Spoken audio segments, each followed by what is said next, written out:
I consider the Trump administration a danger to the world that will disappear in 2020. What if I told you that Bill Gates, Greta Thunberg, Al Gore, George Soros, Prince Charles, and Cardinal Turkson were meeting in the mountains to plot a global new order to be established on the back of the COVID pandemic? An outrageous movie plot? Or is it absolutely true? Donald Trump and the Davos connection, tonight from the editor's desk.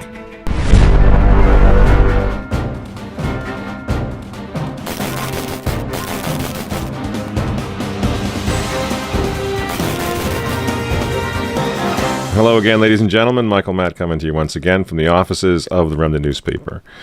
Here's something you're not apt to hear on mainstream media.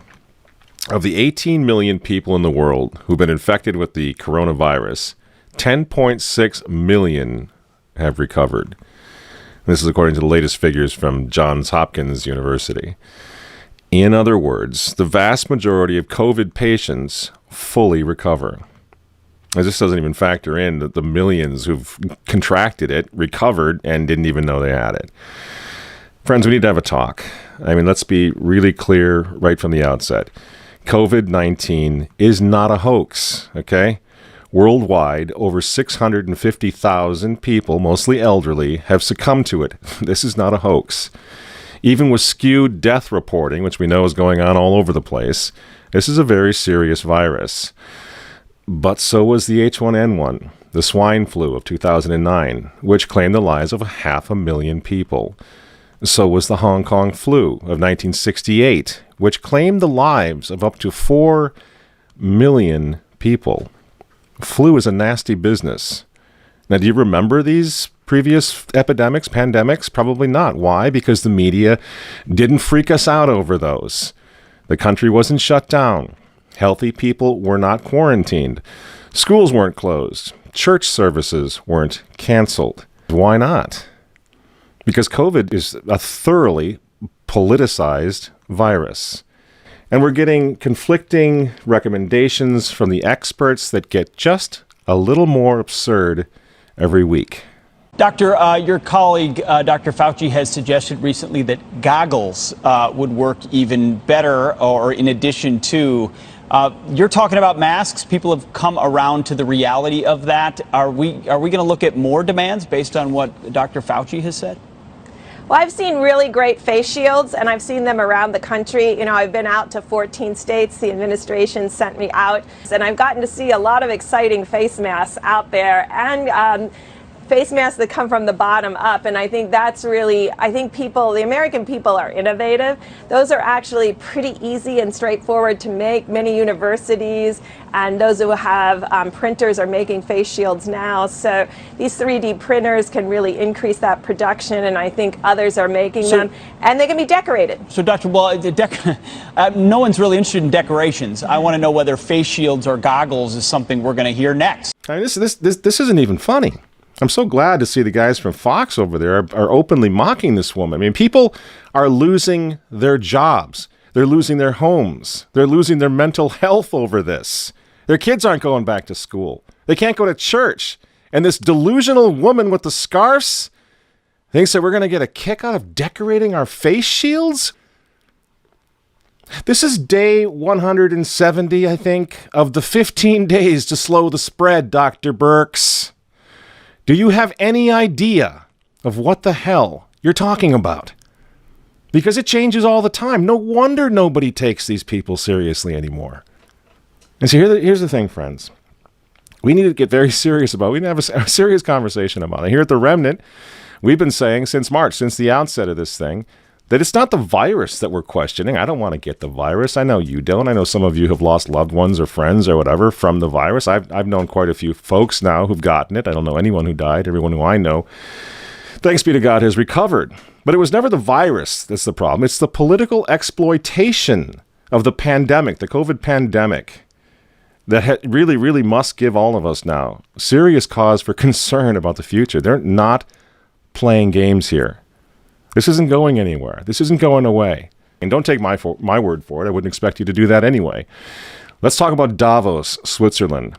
Here's where the leaders of the world are admitting exactly what I'm saying, that this is a Trojan horse. Now, in Davos, they call it the Great Reset, and it's scheduled now to kick off in January 2021. And if you want to know what's really going on here, if you want to know why the schools are probably, many of them are not going to open in the fall, if you want to know why you're wearing that dehumanizing face mask, even in your car, look to Davos. Now is the historical moment, the time, not only to fight the real virus, but to shape the system. We have a unique but rapidly shrinking window of opportunity to learn lessons and reset ourselves on a more sustainable path. What is it that would make it so that history would look at this crisis as the great opportunity for reset? The Great Reset is a welcome recognition that this human tragedy must be a wake-up call. The world's problems fit on three sides of a triangle. It's one versus many, man versus nature, and the unfortunate foundation is long-term versus short-term. Any recovery stimulus should have green conditions attached to it. We have to change our economy dramatically in the next 20 or 30 years, and the next 10 years is absolutely decisive. The recovery has to be greener than any of the previous recoveries. And then we need to couple that with new initiatives to equip more people with the digital skills they'll need. We have to live up to the expectations which we have created, and we will do so. On June 2nd, 2020, just a couple months ago, the founder now of the World Economic Forum in Davos, Klaus Schwab, wrote an article on their website in which he just comes right out with it. He says that COVID pandemic represents a, quote, rare but narrow window of opportunity to reflect, reimagine, and reset our world, end quote. Those aren't my words. Those are his words. The world must act jointly and swiftly, says Mr. Schwab, to, quote, revamp all aspects of our societies and economies, from education to social contracts and working conditions. Every country, from the United States to China, must participate, and every industry, from oil and gas to tech, must be transformed, end quote. And Mr. Schwab comes right out and admits that he can't do this without, you guessed it, Bill Gates. We are particularly committed to this initiative since the Forum has been at the origin in its annual meeting in Davos of the Global Fund, Gavi and CEPI, together with the Gates Foundation and other founders of those crucial organizations, particularly today.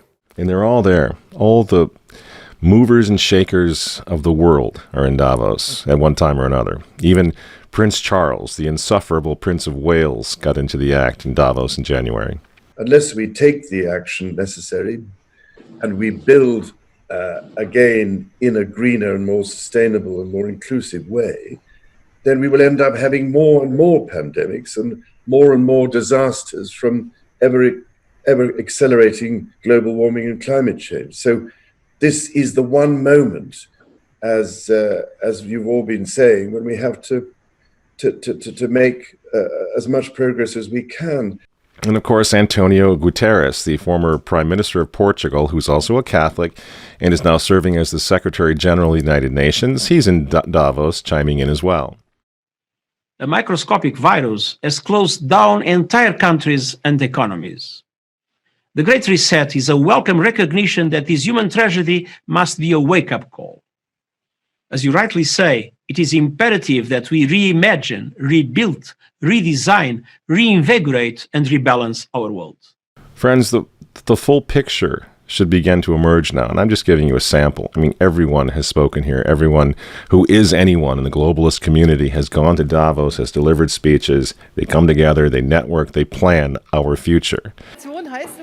This transformation essentially means that the whole way that we do business, that we live, and that we have grown accustomed to in the industrial age, will have to be changed. We will have to leave that behind us in the next 30 years to go. This COVID thing is their golden opportunity, and they certainly don't want Trump or anyone else to fix the problem, certainly not prematurely. And this is what the war on hydroxychloroquine is all about. I mean, think about this. Why? You mentioned hydroxychloroquine and you get taken off Facebook? You get taken down from YouTube? Why? This thing's been going for 60 years. People use it all the time. Well, if you use it, you might have a heart attack, so we got to condemn that. Why are they doing this? This is a therapeutic that works for a lot of people. Doctors all over the place are using it right now, but they don't want it. Why? Why? Because it's not a vaccine. Because it might fix the problem. This is why those frontline doctors in the white coats, that's why they were banned from social media. Many of them are now losing their jobs. They were frontline heroes. And all they did wrong was come out and talk about fixing the thing now.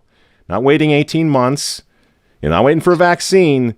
But how they're fixing and healing people right now. Doesn't that make you just a little suspicious?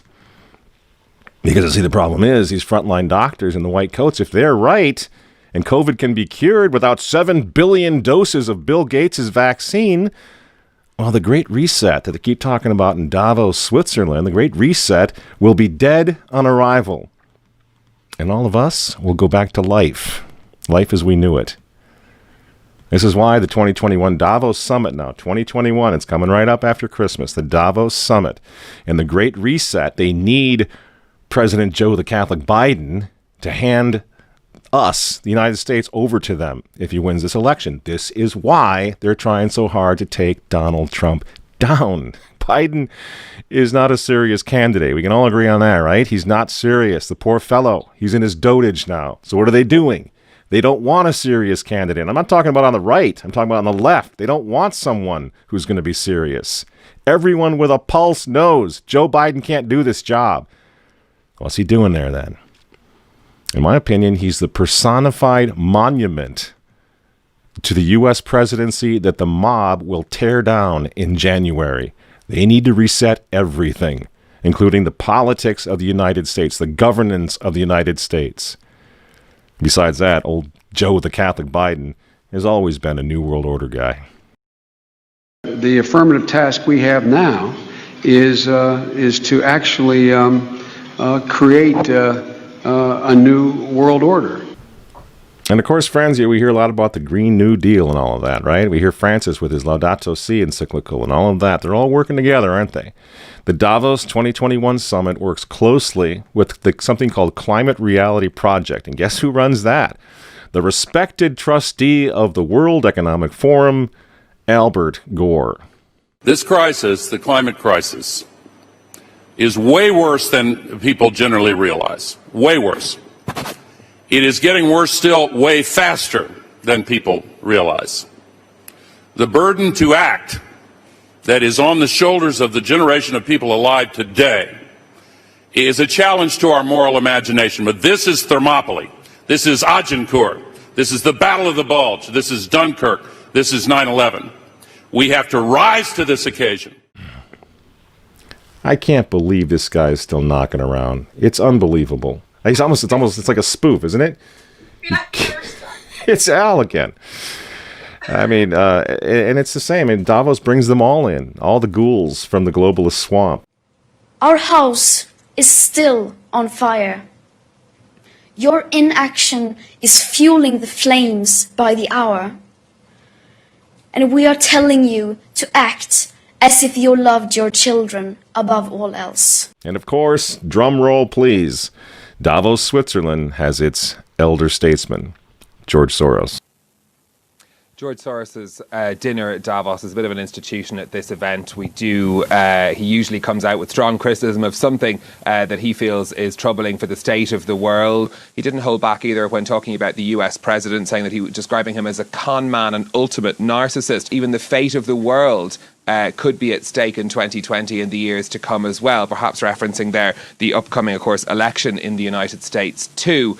So George Soros really, using his platform here at Davos to speak to those, rich and famous who come to the World Economic Forum.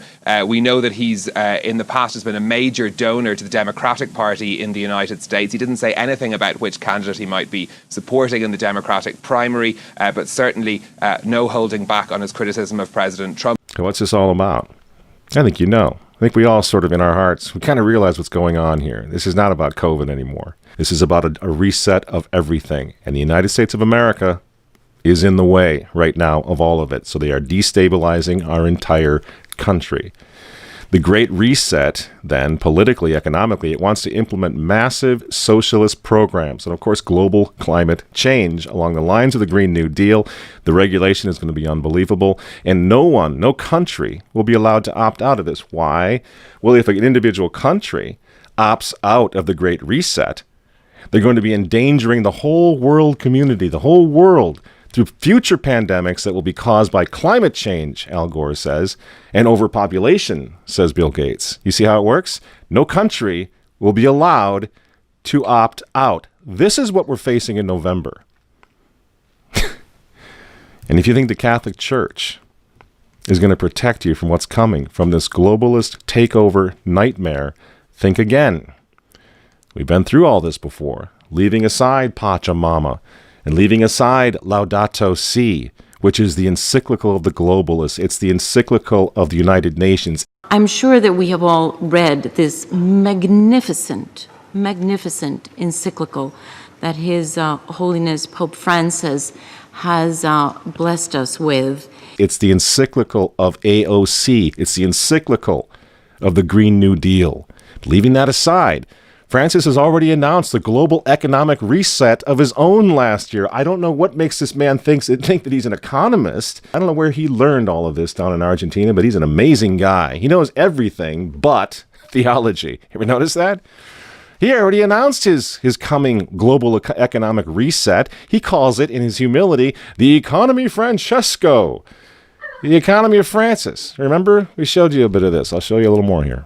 I will come for the economy of Francesco because we need a new economy, a new vision, and the teachings of Pope Francis in Laudato Si and in other teachings help to give us the pathway to a better world. Isn't that something? Now, this was announced last year, mid-2019. It's almost as if Francis knew that the COVID pandemic and the resulting economic collapse were coming. I wonder how he knew that. Isn't that weird? That he was already calling for an economic reset? Well, poor Francis, he couldn't make it out to Davos back in January when the big party happened. But he did send his representative, the globalist cardinal, Peter Turkson, in his place.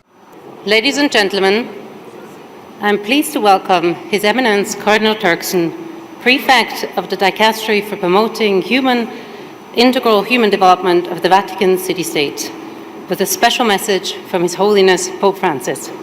Your Eminence, it is a pleasure to welcome you back to Davos. The stage is yours. This is to Professor Klaus Schwab, Executive Chairman of the World Economic Forum. As the World Economic Forum celebrates its 50th anniversary, I send greetings and prayerful good wishes to all taking part in this year's gathering. Everyone's in on the Great Reset. Well, almost everyone. There's one guy who's got the power to do something to stop it, and you know exactly where I'm going. And they made a mistake. They tried to get Trump on their side, so they invited Donald Trump to Davos, I think a couple of times. But in January, when Donald Trump, I think, really began to see the beast that he was up against, he went to Davos, to the World Economic Forum, and he stuck a mega finger in their eye. We're committed to conserving the majesty of God's creation and the natural beauty of our world. But to embrace the possibilities of tomorrow, we must reject the perennial prophets of doom and their predictions of the apocalypse. These alarmists always demand the same thing: absolute power to dominate, transform, and control every aspect of our lives. We will never let radical socialists destroy our economy, wreck our country. 2 days after Donald Trump gave that speech, the 89-year-old leftist weirdo billionaire George Soros made an emergency intervention where, at Davos, once again, warning that the U.S. 2020 election will determine the, quote, fate of the whole world. Now, in the context of Davos, take a look at this one more time. This is a month after Donald Trump addressed Davos and stuck the MAGA finger in their face. Here's what Francis, the Vatican, and Jeffrey Sachs had to say in response. And it is a dangerous country right now. It will be absolutely dangerous if Trump wins re-election. Trump wins re-election. Trump wins re-election. Francis invited this guy to the Amazon Synod as an honored guest and advisor. He's also Bernie Sanders' advisor.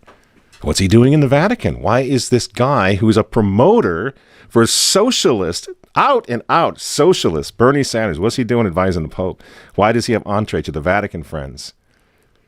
Sachs supports abortion and contraception, but that's not a problem for the Vatican. For the Vatican, for Pope Francis, and for his friends at the UN, Donald Trump is the problem, obviously, friends. Clearly, I consider the Trump administration a danger to the world, but I regard it as a purely temporary phenomenon that will disappear in 2020. Do you get it? Do you see why there's so much hate for Trump? Because with all of his faults, again, he's the capitalist. He's not the globalist. He never will be one of them, which is why he pulled the United States out of the Paris Climate Agreement. Donald Trump pulled the United States out of the World Health Organization. That's Bill Gates and company. And now he's threatening to pull the United States out of the World Trade Organization. People say, yeah, well, Donald Trump got married twice. He's a bad guy. Really? He's right in the face of the demons on this, friends. Nobody ever said he was a saint. He's knocking the sacred cows of the United Nations down all over the world right now. The General Assembly routinely votes 185 against the United States on almost everything right now. And you remember, speaking of the United Nations, in November of 2019, again, right before COVID landed, Trump went to the UN, on the floor of the General Assembly, and he declared war on globalism. Wise leaders always put the good of their own people and their own country first. The future does not belong to globalists. The future belongs to patriots. And shortly after the speech at the UN, Donald Trump delivered, what do you think happened? The coronavirus was unleashed on the world, and Trump's booming U.S. economy went on life support. Do you think that was an accident? So when they tell all of us to stay home, wear your mask so grandma doesn't get sick, please understand what's really going on here. They don't care about your grandmother. They don't care about old people, these people. They don't care about babies. They want them aborted so that they can save the common home. Abort babies, millions of them all over the world. They don't care about babies. They don't care about old people. In fact, if you want to save your grandma, tell the globalists to stay the hell away from her. You remember how some of them, like Cuomo and characters like this, were running COVID recovering patients through nursing homes? That's how much they care about grandma. And the name of the game now is to bring the United States economy to its knees, get it out of the way, so that everyone will want the Great Reset. Make the new normal so intolerably abnormal that even you and I, maybe, at some point in the near future, will be begging for the vaccines because we'll be driven crazy by that point. Begging for whatever else is going to keep us safe according to our jailers and our handlers and our zookeepers. You see? That's what they want. That's why they keep using this term, new normal. You know what we do to fight back? Go to work. Go back to school. If you're healthy, take off the mask.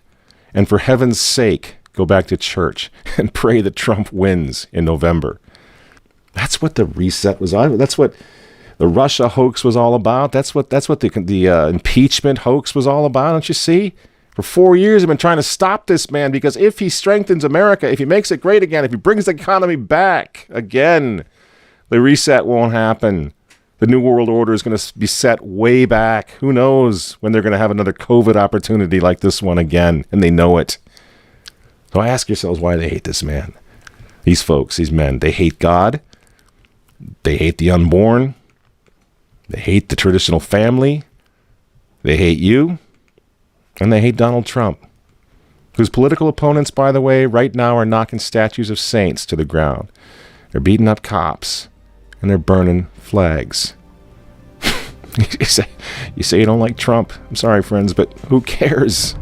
That doesn't really matter anymore. What you think of Trump's personality or his tweets. Look at the big picture. The choice is simple, friends. stand with America right now or fall with the New World Order in the not-so-distant future. There's no other choice. I'm Michael Matt for Remnant TV, and we'll see you next week.